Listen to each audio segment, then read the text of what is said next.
Hello everyone, सर्वा academy में आप सभी लोगों का स्वागत है। आज की क्लास में हम प्रीवियस ईयर के रेलवे के क्वेश्चंस को देखेंगे, जिसमें कि रेलवे ग्रुप डी के 19 सितंबर 2018 के क्वेश्चन देखेंगे। आप लोगों ने देखा कि प्रीवियस ईयर से क्वेश्चन बहुत सारे पूछे जा रहे हैं अभी रेलवे के ग्रुप डी के एग्ज़ाम में, इसलिए मैं आप लोगों के सामने प्रीवियस ईयर के क्वेश्चन लेकर आया हूँ। तो अभी तक हमने प्रीवियस ईयर के 17 सितंबर 2018 और 18 सितंबर 2018 के पेपर को देखा, अपलोड कर दिया हमने यूट्यूब पर। अगर आपने नहीं देखा है तो डिस्क्रिप्शन में लिंक दिया हुआ है, आप वहां जाकर देख सकते हैं। तो चलते हैं आज की क्लास में 19 सितंबर 2018 के सामान्य अध्ययन के क्वेश्चन की तरफ। तो आज का हमारा पहला क्वेश्चन है, विश्व बैंक का मुख्यालय किस देश में स्थित है? The right answer is option third, USA. विश्व बैंक का मुख्यालय यूनाइटेड स्टेट्स ऑफ अमेरिका में स्थित है। यह इसका मुख्यालय वाशिंगटन डीसी अमेरिका में ही है तथा इसके सदस्य देश कुल 189 हैं और इसके वर्तमान प्रेसिडेंट डेविड मालपास हैं और इसके सीईओ अंशुला कांत हैं, जो कि भारतीय मूल की हैं। और हम आपको बता दें कि इसका मुख्य कार्य क्या है। इसका मुख्य कार्य है सदस्य देशों को पुनर्निर्माण और विकास के कार्यों में अधिक सहायता देना है। और इसकी स्थापना वर्ष 1944 में ब्रेटन वुड्स सम्मेलन के बाद हुई थी। बढ़ते हैं अगले क्वेश्चन की तरफ। भारत किसका सबसे बड़ा उत्पादक, उपभोक्ता और आयातक है? The right answer is option third, दाल। भारत दाल का सबसे बड़ा उत्पादक, उपभोक्ता और आयातक है। अभी हम आपको बता दें कि भारतीय कृषि अनुसंधान का मुख्यालय हैदराबाद में स्थित है और हमारे केंद्रीय कृषि एवं किसान कल्याण मंत्री नरेंद्र सिंह तोमर हैं। चलते हैं अगले क्वेश्चन की तरफ। भारत का प्रथम वायसराय कौन था?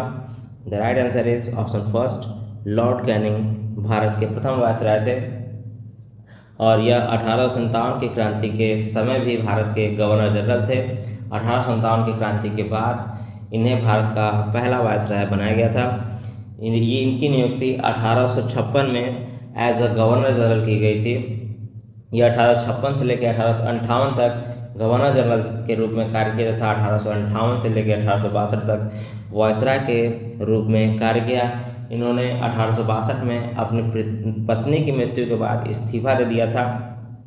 के शासनकाल में ही इंडियन पैनल कोड यानी कि आईपीसी 1862 में अस्तित्व में आया तथा इन्हें 1859 में अर्ल की उपाधि भी दी गई थी। इनके शासनकाल में भारत में हाईकोर्ट एक्ट 1861 पारित हुआ, जिसके तहत मुंबई, कलकत्ता तथा मद्रास में एक एक उच्च न्यायालय की स्थापना की गई। बढ़ते हैं अगले क्वेश्चन की तरफ। 2017 में संपन्न हुए मणिपुर विधानसभा चुनाव में किस पार्टी ने सर्वाधिक सीटें जीती? The right answer is option first, भारतीय राष्ट्रीय कांग्रेस ने 2017 में संपन्न हुए मणिपुर विधानसभा चुनाव में सर्वाधिक सीटें जीती। अब भारतीय राष्ट्रीय कांग्रेस ने जीती, तो भारतीय राष्ट्रीय कांग्रेस के बारे में जानते हैं। भारतीय राष्ट्रीय कांग्रेस की स्थापना वर्ष 1885 में हुआ था तथा किसके द्वारा हुआ था? एओ ह्यूम के द्वारा हुआ था तथा इसके पहले प्रेसिडेंट यानी कि अध्यक्ष WC बनर्जी, व्योमेश चंद्र बनर्जी थे तथा सबसे पहला अधिवेशन मुंबई में हुआ था और WC बनर्जी 1885 में अध्यक्ष तो थे ही थे, उसके साथ साथ 1892 में भी वह कांग्रेस के अध्यक्ष रहे। ये आपसे क्वेश्चन आ सकता है कि व्योमेश चंद्र बनर्जी 1885 के साथ साथ कब भारतीय राष्ट्रीय कांग्रेस के अध्यक्ष रहे? तो 1892 में अध्यक्ष रहे। हम आपको बताते हैं कि पहले मुस्लिम अध्यक्ष कौन थे? तो बदरुद्दीन तैयब जी 1887 में मद्रास अधिवेशन के अध्यक्ष थे। पहले ब्रिटिश अध्यक्ष कौन थे? तो जॉर्ज यूल 1888 में इलाहाबाद अधिवेशन के अध्यक्ष थे। सबसे पहली महिला अध्यक्ष कौन थी? तो एनी बेसेंट वर्ष 1917 में कलकत्ता अधिवेशन की अध्यक्ष थी। अब अगला क्वेश्चन बनता है कि सबसे पहली भारतीय महिला अध्यक्ष कौन थी कांग्रेस की? तो वह सरोजिनी नायडू थी। 1925 कानपुर अधिवेशन की अध्यक्षता उन्होंने किया था तथा यह भारत की पहली महिला राज्यपाल या किसी राज्य की पहली महिला राज्यपाल बनी थी। उत्तर प्रदेश राज्य की पहली महिला राज्यपाल बनी थी। चलते हैं अगले क्वेश्चन की तरफ। भारत का सबसे नया पर्वत कौन सा है? The right answer is option fourth, Himalaya. Bharat सबसे नया पर्वत है हिमालय। इसकी उच्चतम बिंदु माउंट एवरेस्ट, जिसकी ऊंचाई 8,448.86 मीटर है, यह नेपाल में स्थित है। और जो हिमालय पर्वत है लगभग 5 देशों में फैला हुआ है। भारत, पाकिस्तान, नेपाल, भूटान तथा चीन में यह हिमालय की पर्वत श्रेणियाँ फैली हुई हैं। और हिमालय जो है संस्कृत भाषा का ही एक शब्दावली है। चलते हैं अगले क्वेश्चन की तरफ। ऐसे पूर्व खिलाड़ी जिन्होंने बीते वर्षों में खेलों में देश के लिए गौरवपूर्ण प्रदर्शन किया है परंतु वर्तमान में गरीबी की स्थितियों में जीवन व्यतीत कर रहे हैं, इनकी सहायता के लिए 1982 में किसकी स्थापना की गई थी? तो इनकी सहायता के लिए खिलाड़ियों के लिए राष्ट्रीय कल्याण निधि यानी कि ऑप्शन 4 इसकी स्थापना की गई थी। इस निधि के द्वारा अधिकतम 5 लाख रुपए की वित्तीय सहायता तथा इलाज के लिए 10 लाख रुपए की वित्तीय सहायता की व्यवस्था की गई थी। जो खिलाड़ी अपने कार्यकाल में बहुत अच्छा प्रदर्शन कर रहे थे परंतु फिलहाल उनकी आर्थिक स्थिति खराब है, उनके लिए व्यवस्था वर्ष 1982 में की गई थी, जिसमें 5 लाख रुपए की सहायता, वित्तीय सहायता तथा 10 लाख रुपए इलाज की बीमारी के लिए सहायता के लिए उन्हें प्रदान किया जा रहा था। बढ़ते हैं अगले क्वेश्चन की तरफ। प्रायः खबरों में रहने वाली आंग सान सू की का संबंध किस देश से है? The right answer is option second Myanmar. आंग सान सू की का संबंध म्यांमार से है। अब म्यांमार की बात है तो म्यांमार के बारे में बताते हैं। म्यांमार की कैपिटल नेपियाहो है और वहाँ के प्राइम मिनिस्टर जनरल मिन आंग हलिंग है। और जनरल मिन आंग हलिंग वहाँ के सेना प्रमुख थे। उन्होंने आंग सान सू की सरकार का तख्ता पलट कर दिया। उन्होंने आंग सान सू की सरकार पर चुनाव में भ्रष्टाचार के आरोप लगा के तख्ता पलट कर दिया। और म्यांमार की ऑफिशियल लैंग्वेज बर्मीज़ है। म्यांमार से हमारे देश की 4 राज्यों की सीमा लगती है। कौन कौन से राज्यों की सीमा लगती है? मिजोरम, नागालैंड, मणिपुर तथा अरुणाचल प्रदेश की सीमा म्यांमार से लगती है। बढ़ते हैं अगले क्वेश्चन की तरफ। दक्षिण एशियाई खेल परिषद सैक्स का गठन किस वर्ष में हुआ था? The right answer is option 3 1983 में दक्षिण एशियाई खेल परिषद का गठन हुआ था। और पहला खेल दक्षिण एशियाई खेल काठमांडू नेपाल के द्वारा होस्ट किया गया था और यह वर्ष 1984 में हुआ था। और यह खेल प्रत्येक 2 वर्ष में एक बार आयोजित किया जाता है। चलते हैं अगले क्वेश्चन की तरफ। ICICI बैंक के वर्तमान CEO कौन है? The right answer is option second Chanda Kochhar. जब यह क्वेश्चन पूछा गया था वर्ष 2018 में तो उस समय ICICI के CEO चंदा कोचर थी। अभी वर्तमान में ICICI के CEO तथा MD संदीप बख्शी हैं। ICICI की बात है तो इसके बारे में जानते हैं। इसकी स्थापना 5 जनवरी 1994 में हुई थी तथा इसका हेडक्वार्टर बड़ोदरा गुजरात में है और इसके चेयरमैन गिरीश चंद्र चतुर्वेदी हैं। चलते हैं नेक्स्ट क्वेश्चन की तरफ। भारत सरकार के आयकर विभाग द्वारा आय घोषणा योजना वर्ष किस वर्ष में शुरू की गई थी? The right answer is option first 2016 में भारत सरकार के आयकर विभाग द्वारा आय घोषणा योजना वर्ष शुरू की गई थी। हम आपको बता दें कि आयकर विभाग 1 जनवरी 1964 को केंद्रीय प्रत्यक्ष कर बोर्ड को प्रभावित किया तथा यह केंद्रीय राजस्व बोर्ड अधिनियम 1963 से अपने अधिकार प्राप्त करता है तथा यह वित्त मंत्रालय के राजस्व विभाग का एक अंग है। अब इसके अध्यक्ष कौन है, चेयरमैन कौन है? इसके चेयरमैन है नितिन गुप्ता तथा इसका हेडक्वार्टर है नई दिल्ली में। किसका हेडक्वार्टर? केंद्रीय प्रत्यक्ष कर बोर्ड का हेडक्वार्टर। बढ़ते हैं अगले क्वेश्चन की तरफ। भारतीय फिल्म निर्देशक गुरुदत्त का वास्तविक नाम क्या था? The right answer is option first Vasant Kumar Shiv Shankar Padukone. भारतीय फिल्म निर्देशक गुरुदत्त का वास्तविक नाम वसंत कुमार शिव शंकर पादुकोण था। इन्होंने बहुत सारी फिल्में की। इनकी फिल्म प्यासा के लिए टाइम मैगजीन ने इन्हें विश्व की 100 सर्वश्रेष्ठ फिल्मों में स्थान दिया। चलते हैं अगले क्वेश्चन की तरफ। जलियांवाला बाग सामूहिक हत्याकांड किस वर्ष में हुआ? The right answer is option 3 1919। 13 अप्रैल 1919 को जलियांवाला बाग हत्याकांड हुआ। 13 अप्रैल 1919 को जलियांवाला बाग में एक सभा आयोजित की गई थी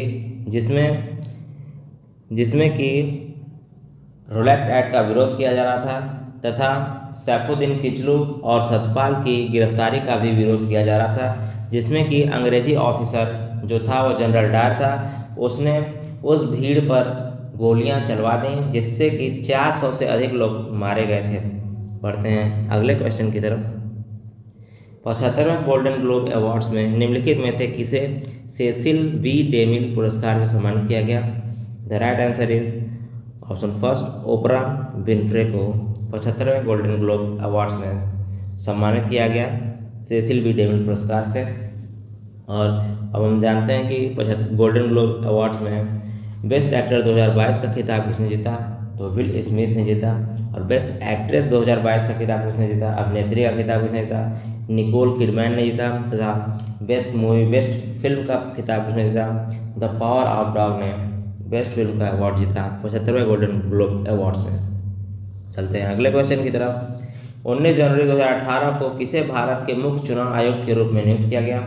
the right answer is option first, Om Prakash Rawat को 19 जनवरी 2018 को भारत के मुख्य चुनाव आयुक्त के रूप में नियुक्त किया गया। और अभी वर्तमान में भारत के मुख्य चुनाव आयुक्त राजीव कुमार हैं 2022 में।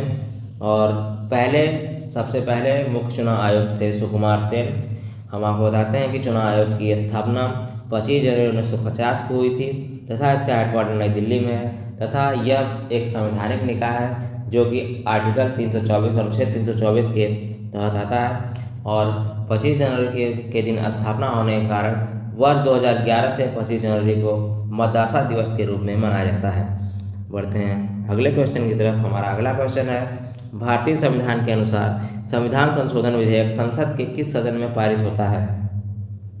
The right answer is option दोनों ऊपरी और निचले सदन में अलग से होता है। ऑप्शन नंबर 4, दोनों ऊपरी और निचले सदन में अलग से होता है। इसका उल्लेख संविधान के भाग 20 तथा अनुच्छेद 368 में किया गया है। चलते हैं अगले क्वेश्चन की तरफ। वाईकॉम 18 मीडिया प्रा लिमिटेड ने अपने हिंदी मूवी चैनल रिश्ते सिनेप्लेक्स को कब लॉन्च किया? The right answer is option 4, मई 2016 में इसे लॉन्च किया गया। चलते हैं अगले क्वेश्चन की तरफ। एप्पल ने किस वर्ष में आईपैड को मल्टीमीडिया डिवाइस के रूप में पेश किया? The right answer is option 3, वर्ष 2010 में एप्पल ने आईपैड को मल्टीमीडिया डिवाइस के रूप में पेश किया।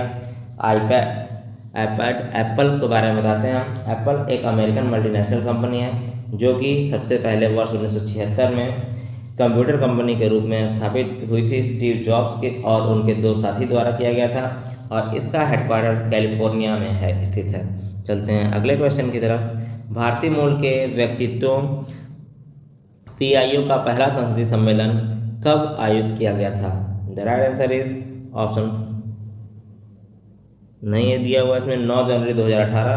ऑप्शन फर्स्ट 2016 को 2018 कर लीजिएगा। 9 जनवरी 2018 को भारतीय मूल के व्यक्तियों का पहला संसदीय सम्मेलन आयोजित किया गया था। PIO stands for person of India origin except Pakistan and Bangladesh. इसका वेन्यू कहाँ था? इसका वेन्यू था प्रवासी भारतीय केंद्र नई दिल्ली में तथा इसका इनॉग्रेशन किया था हमारे भारतीय प्रधानमंत्री नरेंद्र मोदी के द्वारा इनॉग्रेशन किया था। इसमें कुल 124 MP तथा 70 मेयर शामिल हुए थे। कुल 23 देशों के शामिल हुए थे जो कि भारत में MP नहीं थे, भारत में सांसद नहीं थे, किसी अन्य देश में के सांसद तथा अन्य देश के मेयर जो कि भारतीय मूल के थे, उनकी मूल भारतीय थी लेकिन वह जाके वहाँ नागरिकता लेके वहाँ चुनाव लड़ गए, वहाँ चुनाव जीता। ये 124 सांसद तथा 17 मेयर 23 देशों से सम्मिलित हुए थे इस मीटिंग में। चलते हैं अगले क्वेश्चन की तरफ। दिसंबर 2017 में राष्ट्रीय डिजाइन पुरस्कार से किसे सम्मानित किया गया था? Right answer is G Satish Reddy. Option number first, G Satish Reddy को दिसंबर 2017 में डिजाइन राष्ट्रीय डिज़ाइन पुरस्कार से सम्मानित किया गया था।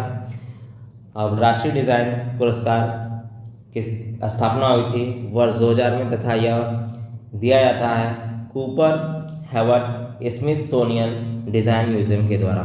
बढ़ते हैं नेक्स्ट क्वेश्चन की तरफ। आज का हमारा आखिरी क्वेश्चन है ग्रुप डी में। रेलवे के टोटल सामान्य अध्ययन के 20 क्वेश्चन पूछे जाते हैं। तो यह क्वेश्चन है 27 जून 2017 को एक दिवसीय अंतर्राष्ट्रीय क्रिकेट मैचों में सबसे ज़्यादा विकेट लेने वाली पहली भारतीय महिला कौन बन गई हैं? The right answer is option third Jhulan Goswami 27 जून 2017 को एक दिवसीय अंतर्राष्ट्रीय क्रिकेट मैचों में सबसे ज़्यादा विकेट लेने वाली भारतीय महिला खिलाड़ी बन गई हैं। झूलन निशित गोस्वामी इनका पूरा नाम है तथा यह भारतीय महिला की पूर्व क्रिकेटर हैं।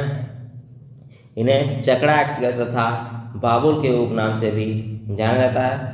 इनका टेस्ट डेब्यू 2002 में हुआ था तथा इनका वनडे डेब्यू भी 2002 में ही हुआ था। तो आज की क्लास में हम इतना ही रखते हैं।